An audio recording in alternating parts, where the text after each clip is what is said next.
All right, I'm going to take you guys back to 2016 race season. It was started out as a pretty good year. I had first place in Milton. Ended up getting a photo in the Subaru newsletter magazine, and also had a win at the provincial championships TTF. So it was going pretty good that year, and I was branching out a bit. I was looking to race a few more pro events for the 70.3 series with Ironman, and a friend of mine and myself, we headed down to New Hampshire for the Timberman race. So Timberman, New Hampshire, it's about a 9-hour drive to get down there, pack all the stuff in the car. We made the trip down. It was good. Got down there a couple days before, weather was good, conditions were good. The half Ironman event, 2K swim, 90K bike, 21K run. So it was a bit longer than the races I had been doing, but season was going well, fitness felt good. I was like, okay, you know what, we're gonna have a pretty good race. One of the things with the pro racing that I didn't know was that the temperature cutoff for the wetsuit is different than for the age group. So the day before the race, I find out that the wetsuit I brought, I can't actually use it. And I can only use something called a swim skin, which is just like a thin extra swimsuit. And I didn't have one. So we kind of drive around the night before looking for a store. We drove like 2 hours to this store because we called them and they said they had a swim skin. And we get there and they're like, oh, I thought you said swimsuit. And they didn't have it. And then we drive 2 hours back, and it was just a total waste of time the night before the race. And yeah, so the race, when we woke up in the morning, it's like 10 degrees, the water's kind of cool, and I'm in there just in shorts. I didn't put a shirt on, I just was in shorts with no shirt. Everybody else around me has a swim skin on, and I'm the only guy just in the water with like the shorts and no shirt. And I was just like, oh my goodness, amateur hour right here. So it was cold, and I made it through the swim. I was kind of back. I think I was like 4 minutes back from the pack. So I was freezing. I got on the bike well behind where I needed to be, but I kind of just stayed positive. I was like, okay, you know what? I can ride well. I can catch up, and maybe put in a bit of an effort here, warm up, get in a rhythm. So get going. 10K, 20K, legs are feeling pretty good. There's a couple turnaround points on the bike course. I see a couple guys up the road. I'm like, okay, you know what? They're not that far ahead. I'm biking well. I can catch them. Keep going, and I come to a stretch of highway where there's a left turn, and there's a guy at the highway signaling, turn left, and I turn left. But unfortunately, I turned left at a road. There was a little side road right before the highway. And I turned left onto the side road, not on the highway. And then the volunteer starts yelling, hey, you missed the road, you missed the road. So I have to slam on the brakes. I end up skidding the rear tire. Stop, unclip, turn around, go back to the highway, keep going. Just a little mistake, nothing crazy, whatever. Still going along. I noticed up the road, a couple guys had a few flat issues. There was one guy who was changing his tire. There's a few stragglers off the back. Okay, stay positive, keep going. I get to about 60K in. And when you're racing in these events, racing in pro especially, you can't stop on the bike for any reason, especially if you have to go to the bathroom. And it was kind of a cool day and I'd been drinking, so I had to go to the bathroom. I hadn't done my fueling and nutrition. I had the water and that was all I was drinking. I had to go at 56K. And I was like, you know what, okay. You kind of stand up and get kind of in a position that's kind of comfortable, coast for a few minutes. It's the reality of the sport. You just have to kind of relax and do your business on the bike. If you time it really well, you don't have to, but in this case, I had to do it.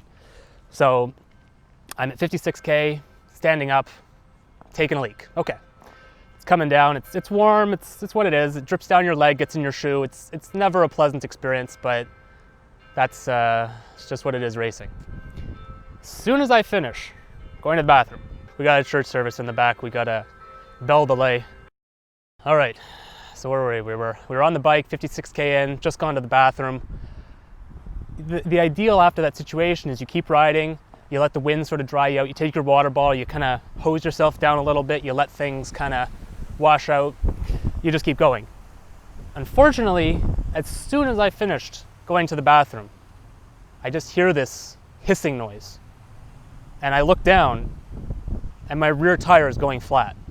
As soon as I finished, it was not even 5 seconds after I finished. The rear tire on my bike is going flat.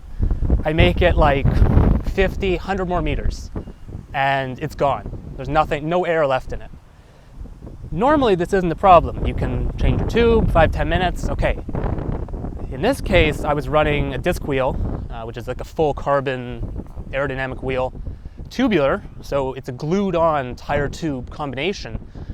The only way to fix that is to have a whole new tubular tire, which is the tire and tube integrated in one thing, and take off the old one. And I didn't have that, which meant I had to stop. And sometimes you can have a competitor, throw you a tube, whatever. In this case, no one's carrying a spare tubular tire. No one's got it. And I'm in the middle of nowhere. I'm at 56K on a side road, soaked in pee, and now I've got to start walking to the nearest intersection. So I get off the bike, not super happy at this point. I'm like, okay, you know what? Maybe I get to the aid station. Maybe they've got something to help me. I can just at least finish the bike. I can get back. I walk 10, 15, 20 minutes. I have the rest of the male field past me. I have the entire female field past me. I have a bunch of the age group field past me. They're all like, are you okay? You okay? I'm like, yes. Do you have a tubular? No one's got a tubular tire. And I get to the corner. I'm like, hey, is there any aid? Is there any support vehicles? They got a radio. They radio in. No one's got anything. So I have to stand at the corner now, hoping that someone can show up with a tubular tire. And it took an hour for someone to show up. Understandable, it's a big race. Meanwhile, I'm on the side of the road, soaked in urine, watching everybody go by me, kind of miserable at this point, and I just have to sit there. There's nothing to do. And you're not really drying out because you're sitting. You're not able to kind of move past that. So it's a kind of uncomfortable spot. An hour goes by, a guy shows up, he's like, here's a tubular tire. Okay, I take a look at it, it's a new tubular tire, but then the issue becomes, how am I supposed to get the old tubular tire off? And it's glued on with tons of glue, and you can't just take it off. You need a razor blade to cut it off and rip it off, and I don't have that either, and he didn't have that. So then we're just looking at each other like, okay, well, this isn't getting fixed. So this is turning into a situation where I need to get picked up by a support vehicle and taken back to the race start. So he's willing to drive me, not all the way back, he's willing to drive me to the next corner where there's sort of a SAG station. They're gathering people to sort of go back together. So I'm like, okay, it's better than sitting here. I was already there an hour and a half by the time all this had kind of played out. He drives me 10 minutes down the road, just 10 minutes, to the next corner.